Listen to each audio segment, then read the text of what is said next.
Salut à tous et bienvenue dans Vintage Discovery, et aujourd'hui je vais vous parler d'Art Attack. Vous l'avez peut-être remarqué au t-shirt, bref. Le premier épisode d'Art Attack sous forme de pilote est arrivé en 1989, tout d'abord sur la télévision britannique. That's an art attack. This is an art attack. This is art attack. Art attack. Art attack.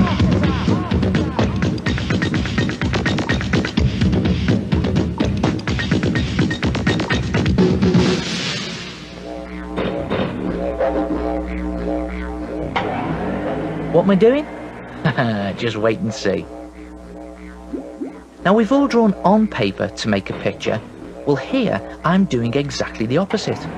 I'm taking something away to make a picture. Yes, a little bit more off here, I think.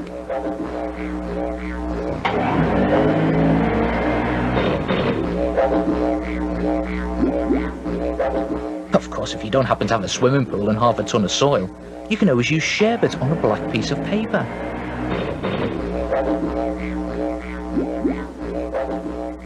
You know, suck it up with a straw.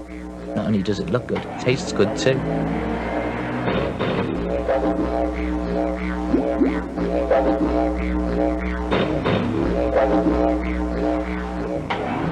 Another idea is to cover a whole sheet of paper with pencil and make a picture with a rubber. You know, just rubbing out, like I'm using the vacuum cleaner. Just a bit more off here. Yes, that should do it. There we go, Mr. Charlie Chaplin. Vous avez vu l'univers, Neil Buchanan créer des œuvres d'art dans une piscine désinfectée. Ah oui. Bon, au début c'était épisode pilote, on n'était pas sûr que la chaîne allait reprendre le concept de l'émission. Et bah en fait si, en 1991 vient le tout premier épisode d'Art Attack, et là déjà, rien qu'au premier œuvre d'art réalisé, et bah le décor est déjà planté. Let me let you into a secret. I have got a big problem. I keep getting the urge to do this. Woo! Now I call it plop art. Not only does it look good, it is brilliant to do. All you need is an egg. Now what I've done here is I've chipped a hole about 2 centimetres across in the top of the egg using the handle of the spoon. You empty the contents out of your egg into a cup, use it for an omelette or something a little later on, and then into the empty eggshell you pour paint. Now you can experiment with the type of paint you use, or you can use ink. This is poster paint I'm using here, mixed with a little bit of water. In it goes. Nicely mixed up. Now, as you can see, plop art can be a little bit messy, so please do it out in the garden, lay loads of newspaper down, put your plopping paper down, and then plops away! How's about 2 colours in 1 eggshell? Plops away! And when you've tried it once, you can't stop doing it. Plops away! And you know what I've always wanted to do? The ultimate plop.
Donc oui, l'émission a vu le jour en 1991 uniquement sur la télévision britannique via la chaîne ITV et The Children Channel.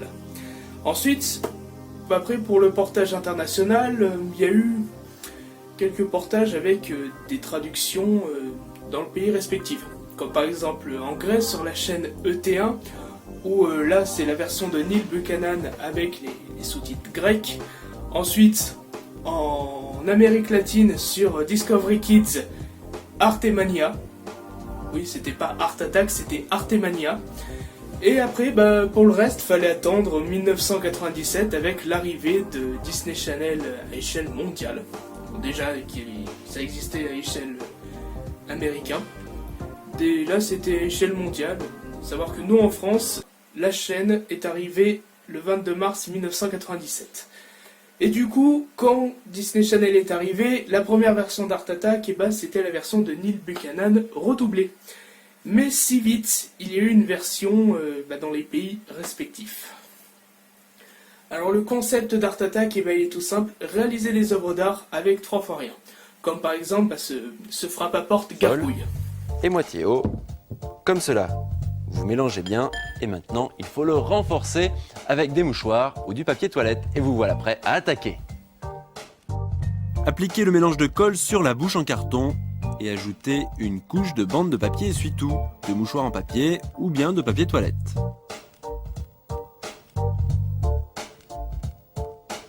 Enroulez les bandes et appuyez dessus une fois qu'elles sont en place pour bien les coller.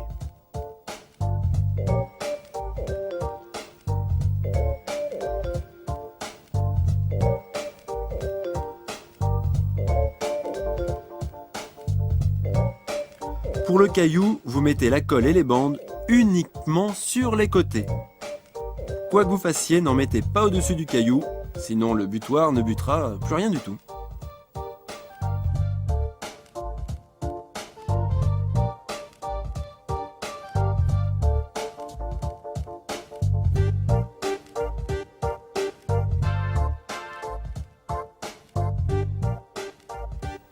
Recouvrez le tout de 2 couches de mouchoirs en papier de mélange de colle et laissez sécher. Et regardez maintenant, c'est bien dur et le caillou est bien en relief sur le dessus. Et maintenant, on va s'occuper du visage de notre frappe-à-porte. Placez la bouche sur le visage et alignez-la. Assurez-vous que le caillou soit vers l'intérieur. Puis prenez un autre petit caillou ou une pierre de forme arrondie et posez-la sur le visage en l'alignant avec la pierre sur les lèvres. Les pierres doivent être alignées pour qu'elles puissent se heurter. Attachez ce caillou de la même manière que le premier.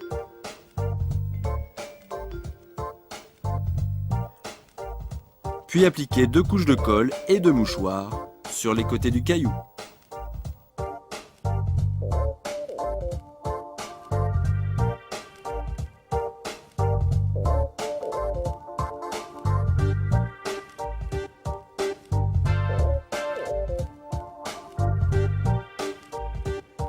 Et quand c'est bien dur, vous avez quelque chose qui ressemble à ça. C'est solide comme du roc et surtout, le caillou est coincé. Alors si vous voulez, vous pouvez aussi améliorer le visage de la gargouille avec des traits horribles. Faites des boules de mouchoirs et trempez-les dans votre mélange de colle.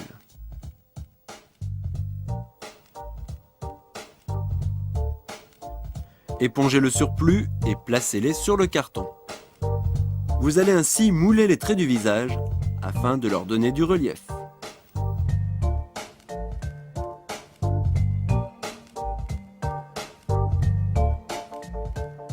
Vous faites tous les traits de la même manière et vous les laissez sécher. C'est vraiment effrayant, non? Alors surtout, vous ne recouvrez pas ces petits trous là. Mais si jamais il vous arrivait de les recouvrir par accident, pas de panique, vous pouvez toujours y enfoncer le crayon à nouveau. Bon maintenant c'est prêt à peindre, alors à vos couleurs. Commencez par peindre la tête entièrement en noir. Puis faites une boule de mouchoir en papier ou d'essuie-tout, pas trop serrée, et trempez-la dans la peinture de couleur un peu plus claire. Maintenant, très soigneusement, vous allez l'appliquer sur les reliefs et vous obtiendrez un super effet de contraste. Cette couleur bronze lui donne un aspect métallique, ancien, un peu mystérieux. Et voici votre frappe-à-porte terminée. Il est vraiment horrible. On a peint le butoir de la même manière, on a passé une ficelle qu'on a peinte aussi, qu'on a accrochée au dos, on accroche le tout sur la porte, et voici. Personne n'osera plus entrer sans affronter votre frappe à porte.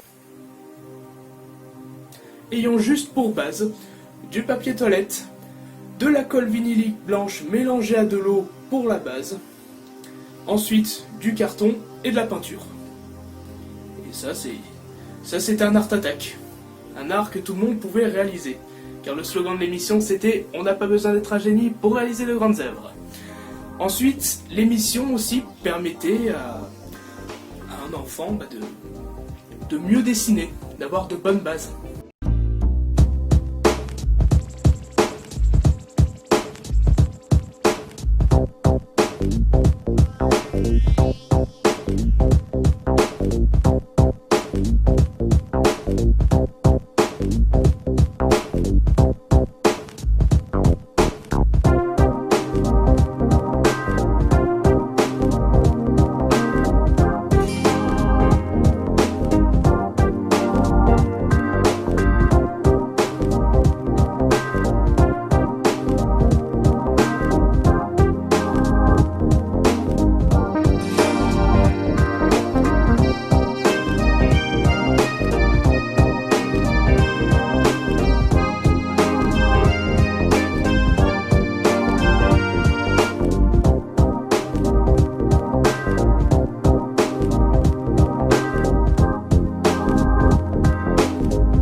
Saupoudrer un peu plus de Grand Art Attack de Neil Buchanan, qui en France s'appelait Neil le Grand Artiste.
après, je sais pas ce qui s'est passé en Espagne, mais Neil Buchanan s'est fait appeler El Manitas de la Casa.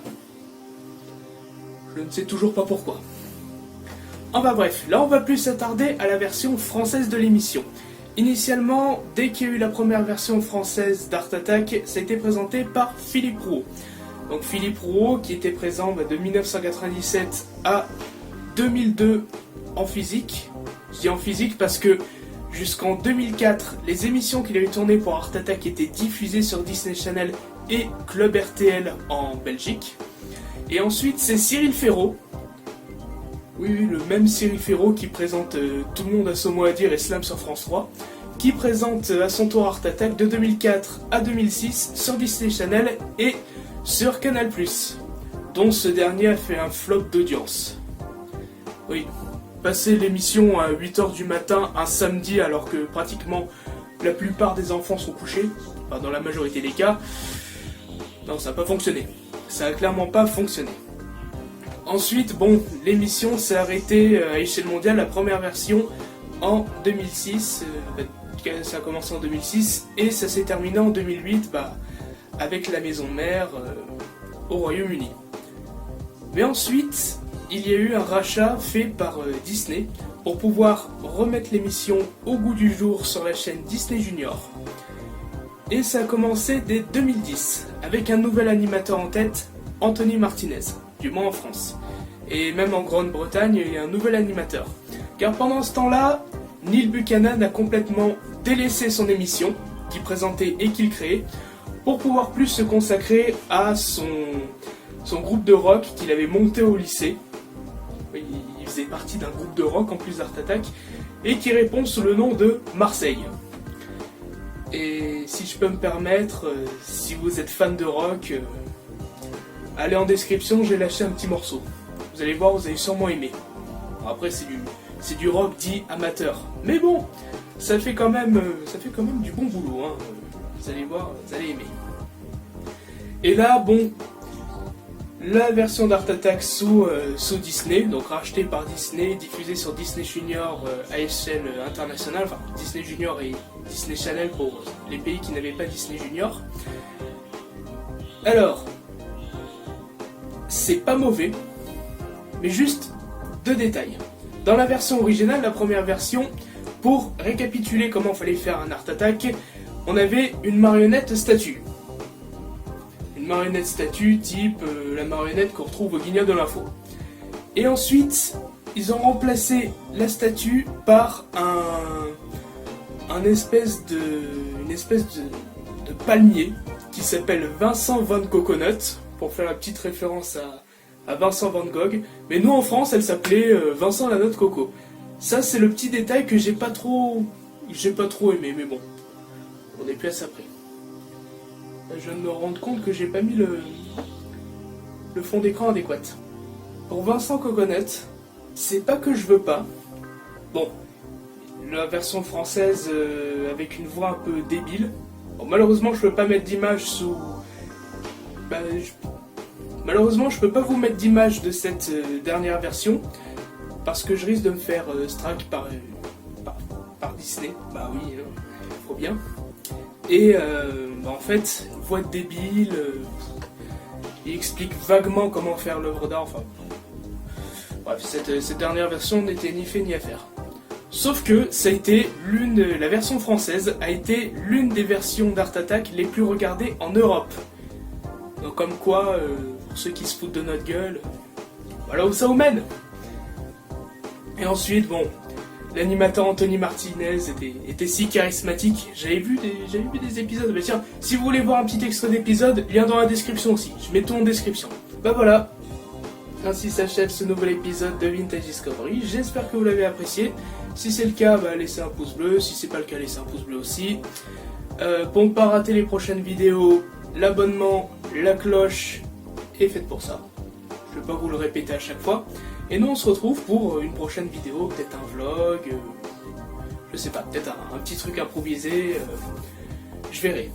Ah oui, au fait, si vous avez une suggestion si vous avez un sujet à traiter précis pour un prochain épisode de Vintage Discovery, vous savez que les commentaires sont là pour ça. En attendant, je vous laisse, et n'oubliez pas, on n'a pas besoin d'être un génie pour réaliser de grandes œuvres. Ciao. Et oui, j'ai oublié un truc aussi. Bah oui, le vintage sera toujours au rendez-vous. Allez, salut.